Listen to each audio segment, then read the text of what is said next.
बिस्मिल्लाहिर्रहमानिर्रहीम। दोस्तों, इस वीडियो में हम फर्स्ट लॉ ऑफ थर्मोडायनेमिक्स से रिलेटेड एक प्रॉब्लम सॉल्व करेंगे। तो let's start. A rigid tank contains a hot fluid that is cooled while being stirred by a paddle wheel. Initially, the internal energy of the fluid is 800 kJ. During the cooling process, the fluid loses 400 kJ of heat and the paddle wheel does 150 kJ of work on the fluid. Determine the final energy of the fluid. Neglect the energy stored in paddle wheel. दोस्तों, problem की statement मैं आपको एक छोटी C diagram की मदद से समझा देता हूँ कि ये मेरे पास एक रिजिड टैंक है जिसके अंदर कोई हॉट फ्लूइड है। इसके अंदर एक पेडल व्हील रोटेट कर रहा है और इसको जो हम वर्क दे रहे हैं, शाफ्ट वर्क, वो है 150 किलो जूल। इनिशियली इस हॉट फ्लूइड की जो इंटरनल एनर्जी है वो 800 किलो जूल है और इस कूलिंग प्रोसेस के दौरान जब पेडल रोटेट कर रहा है ये tank 400 kilo joule of heat जो है वो एटमॉस्फेयर को खारिज कर देता है। तो हमने इसकी फाइनल एनर्जी फाइंड आउट करनी है। तो दोस्तों, पहले जो गिवन डाटा है वो मैं नोट डाउन कर लेता हूँ। Internal energy of fluid given है, यानी जो स्टार्ट में इंटरनल एनर्जी है वो गिवन है 800 किलो जूल। ये जो हीट खारिज कर रहा है वो है जी 400 किलो जूल। जो बाहर निकल रही है उसको मैं आउट से और जो सिस्टम के अंदर दाखिल हो रही है उसको मैं इन से शो करता हूँ।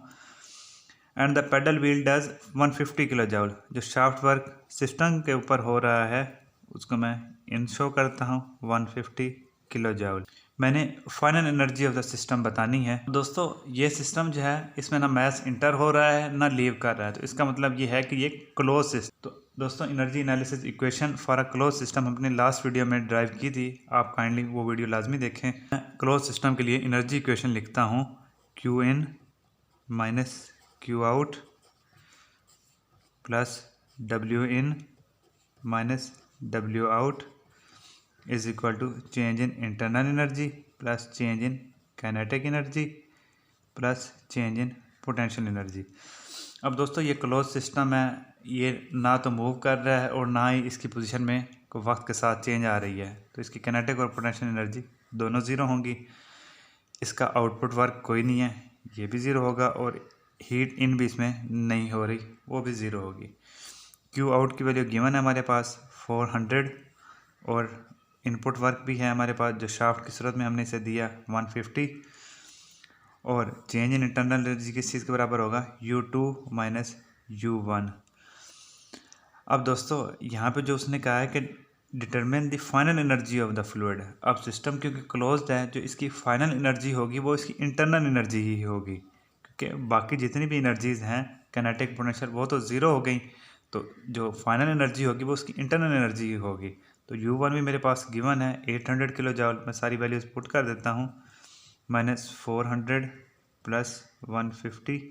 ये U1 जब इधर आएगा पॉजिटिव हो जाएगा, दूसरी साइड पे 800। तो यहाँ से दोस्तों आप आ जाएगा 950 minus 400 is equal to 550 kilo joule. ये दोस्तों होगी final energy of a system.